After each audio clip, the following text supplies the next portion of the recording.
Y nosotros no hemos recibido el espíritu del mundo, sino el espíritu que proviene de Dios.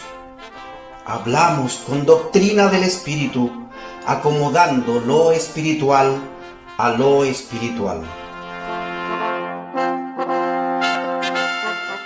Enfoque bíblico. Examinando el mundo en nuestros días a la luz de las Sagradas Escrituras. Un podcast de la Iglesia Metodista Independiente de Chile.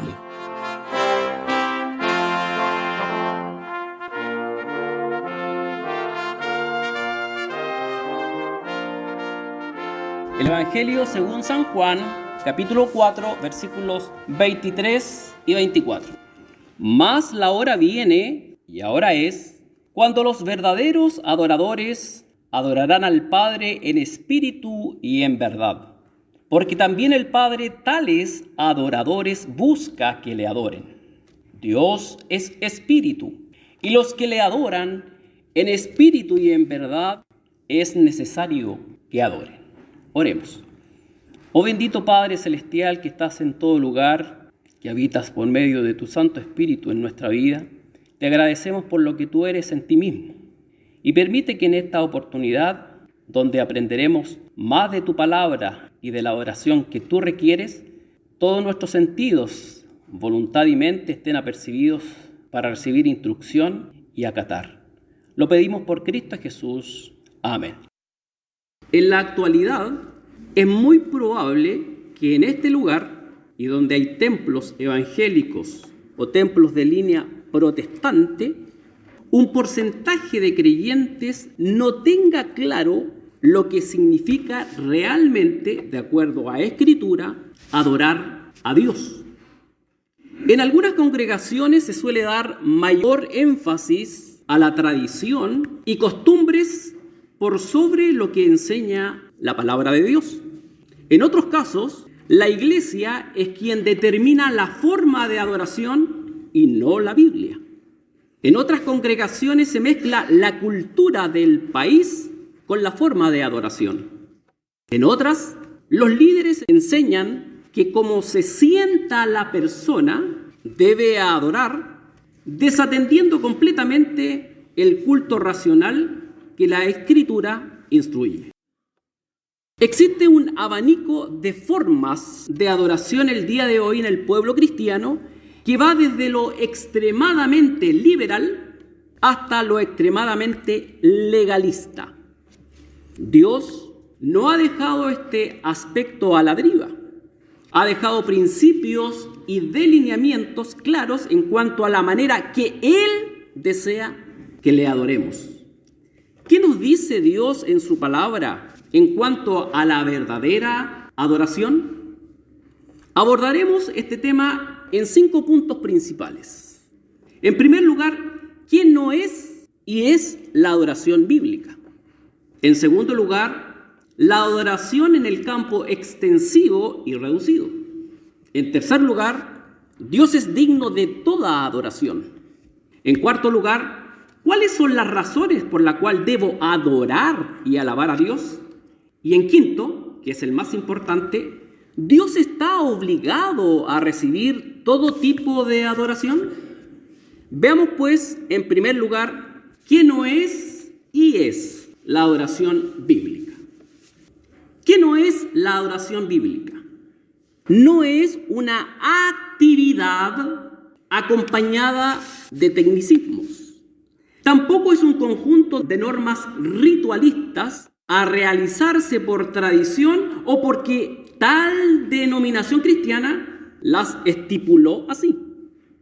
No es algo que se dé cada cierto tiempo o intervalo de tiempo. Y tampoco es una forma particular de cantar o alabar a Dios. Eso no es la adoración bíblica. ¿Qué es, pues?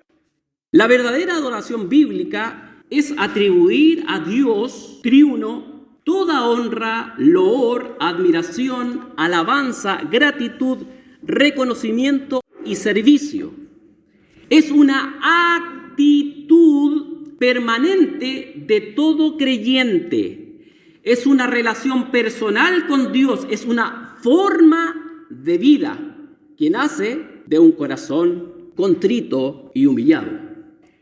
La verdadera adoración es continua en el tiempo, no se detiene, se brinda o entrega en cada instante de nuestra vida. La adoración que Dios demanda exige una vida de santidad y comunión con Él. Adorar a Dios en espíritu y en verdad es hacerlo espiritualmente bajo la guía del Espíritu Santo que mora en nosotros y en comunión plena con Cristo. Los principios escriturales nos señalan cómo Dios quiere que le adoren. Lo acabamos de leer, en espíritu y en verdad. Tales adoradores Dios busca, nada más ni nada menos. ¿Formamos parte de esos tales adoradores? En segundo lugar, la adoración en el campo extensivo, amplio y reducido. En un sentido amplio, la adoración es una forma de vida que se manifiesta continuamente en cada instante de nuestra vida. Romanos 12, versículos 1 y 11. Así que, hermanos, os ruego por las misericordias de Dios que presentéis vuestros cuerpos en sacrificio vivo, santo, agradable a Dios, que es vuestro racional culto. En el cuidado no perezosos, ardientes en espíritu, sirviendo al Señor. En el contexto antes mencionado, la vida, su vida, mi vida, en su totalidad, se considera un acto de adoración o servicio ante Dios. En el campo reducido, se define como una acción del pueblo de Dios reunido, tal como se observa en la adoración que Dios prescribió en su palabra. Por ejemplo, en el tabernáculo, Éxodo capítulos 25 al 40, o Levítico capítulos 1 al 7. En el templo, Primero de las Crónicas, capítulos 22 al 29, y Segundo de las Crónicas, capítulos 3 al 7 y 29 al 31. En la adoración de la iglesia del Nuevo Testamento, Hechos capítulo 13, versículo 2, Primera a los Corintios, capítulos 11 al 14. También a veces, a través de la Escritura, se incluye encuentros de adoración individuales con Dios. Génesis 22:5 señala: entonces dijo Abraham a sus mozos: esperaos aquí con el asno, y yo y el muchacho iremos hasta allí y adoraremos y volveremos a vosotros. Abraham con su hijo Isaac. También encontramos en Génesis 29:35: y concibió otra vez y parió un hijo y dijo: esta vez alabaré a Jehová. Un encuentro individual de Lea con Dios. También tenemos el caso de Moisés, cuando Dios se le apareció en la zarza ardiendo, Éxodo capítulo 3, del versículo 1 al 22. O el caso de Dios, en la persona de Jesucristo, una teofanía con Josué. Y estando Josué cerca de Jericó, alzó sus ojos y vio un varón que estaba delante de él, el cual tenía una espada desnuda en su mano. Y Josué, yéndose hacia él, le dijo: ¿eres de los nuestros o de nuestros enemigos? Y él respondió: no, mas príncipe del ejército de Jehová ahora he venido. Entonces Josué, postrándose sobre su rostro en tierra, le adoró. También tenemos el caso de Isaías, capítulo 6, que lo describe.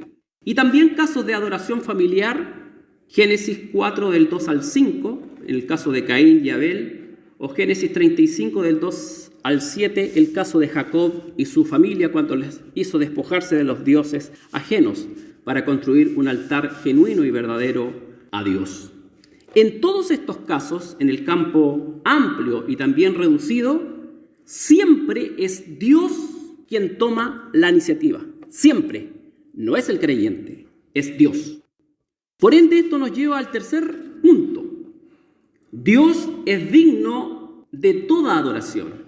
No hay otro como el Dios de las Sagradas Escrituras. Un aspecto de nuestra adoración, es la alabanza. Adorar es un término mucho, pero mucho más amplio. Por lo tanto, un aspecto de la adoración genuina es la alabanza. Es el reconocimiento, admiración, elogio, respeto, valorización de la persona de Dios, en su carácter, lo que Él es en sí mismo. Por ende, alabamos a Dios por su accionar a favor nuestro, por su salvación preciosa otorgada solo por gracia y no por obras, por su protección, su cuidado, su consideración, su provisión diaria y sustento, su misericordia y bondad y otros beneficios descritos en la palabra.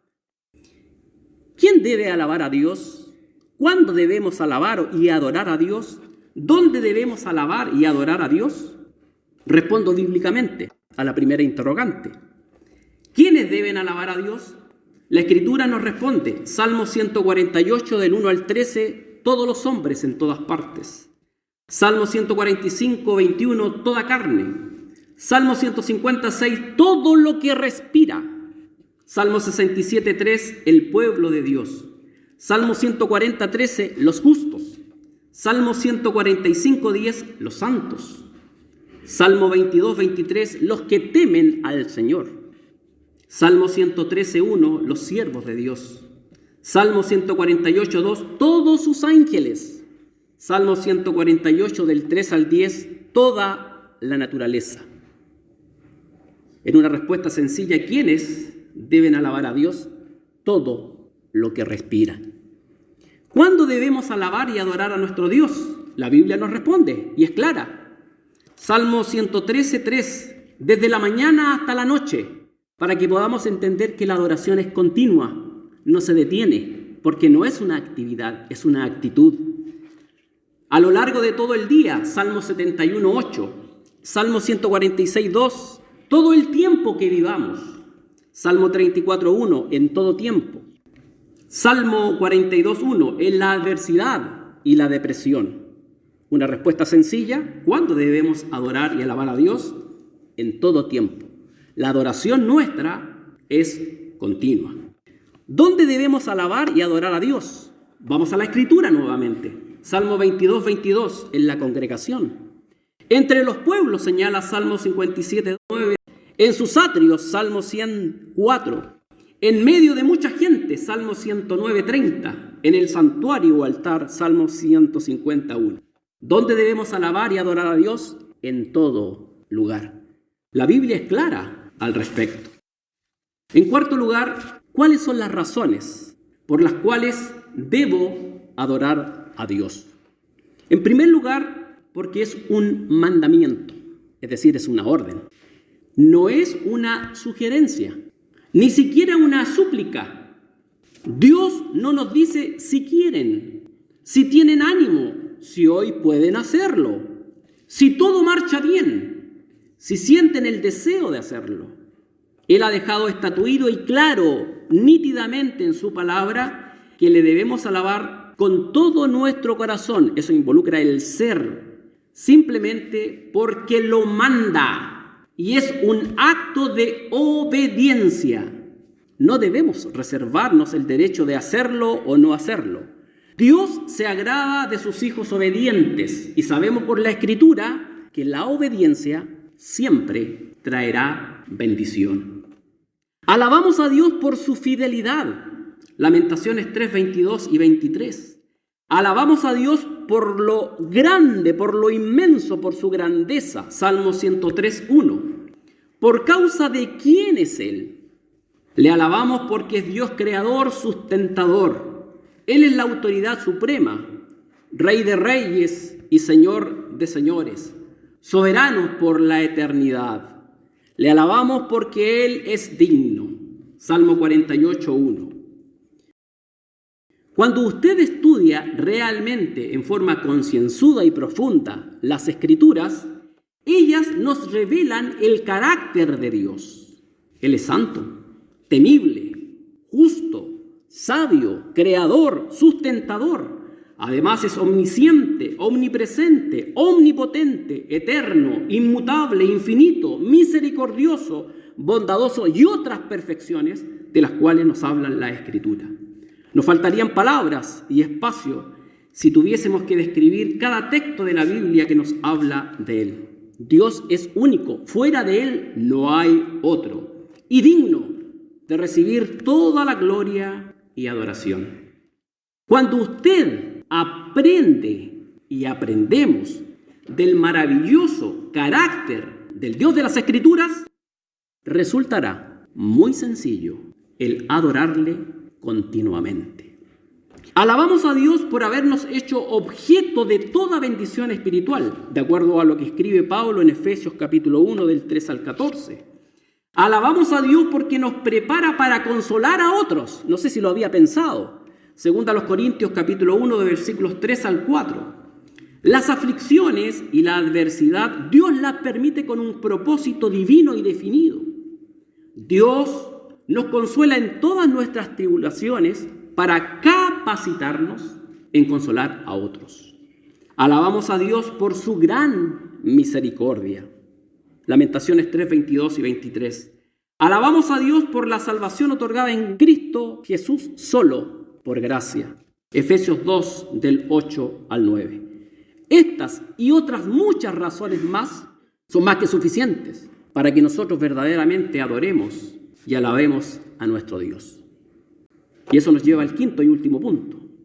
¿Dios está obligado a recibir todo tipo de adoración? ¿Se ha preguntado usted si lo que le ofrece Dios lo recibe? Veamos a la luz de la Escritura.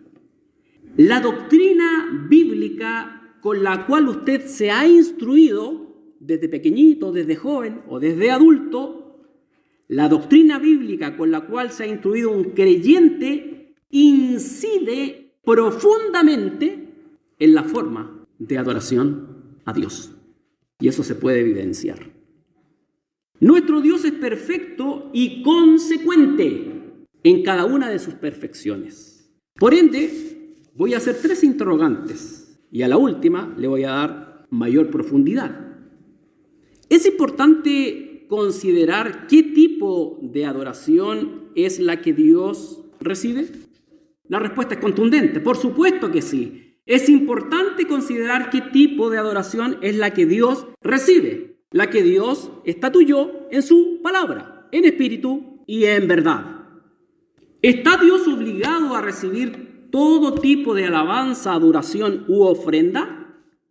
Dios no está obligado a recibir todo tipo de alabanza, adoración y ofrenda. Aquel que pretenda ofrecer, y esto es muy común, en el altar de Baal ofrenda de adoración a Dios, será absolutamente rechazado. Es ofensa y abominación a su santidad, majestuosidad y magnificencia. ¿Basta nuestra sinceridad para adorar? ¿O buenos propósitos o buenas intenciones? No basta nuestra sinceridad y buenos propósitos para adorar. Profundicemos aún más.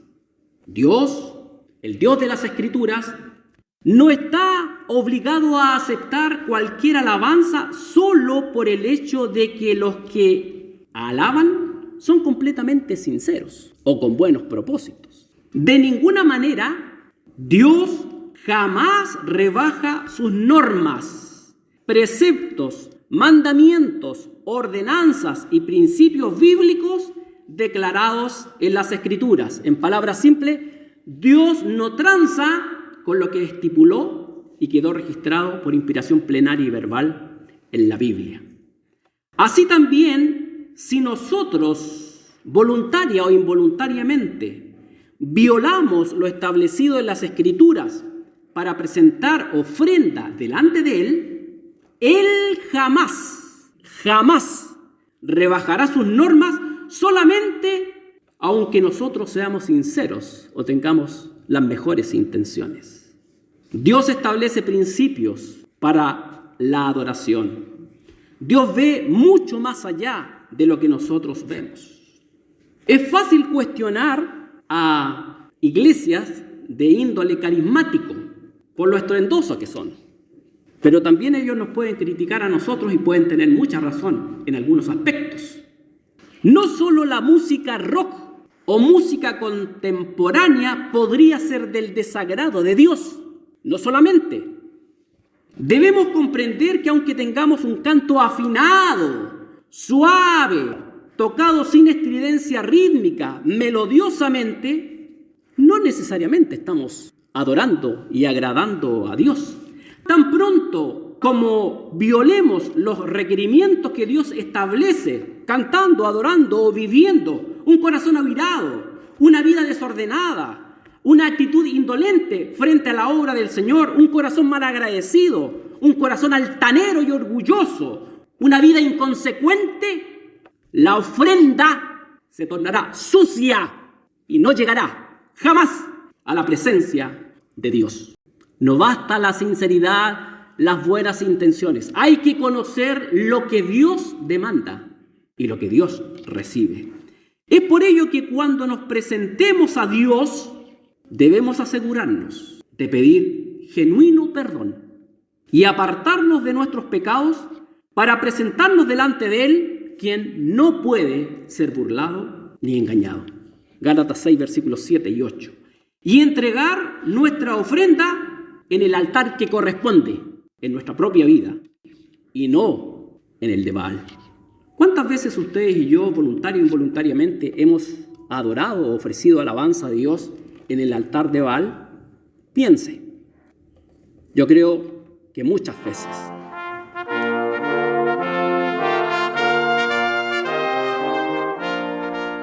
Concluimos aquí nuestra edición de hoy de Enfoque Bíblico. Confiamos en que el tema haya sido de la mayor edificación para vuestras vidas. Porque las armas de nuestra milicia no son carnales, sino poderosas en Dios para la destrucción de fortalezas, destruyendo consejos y toda altura que se levanta contra la ciencia de Dios y cautivando todo intento a la obediencia de Cristo. Le invitamos a escuchar el siguiente capítulo de esta serie en nuestro canal de Facebook o YouTube.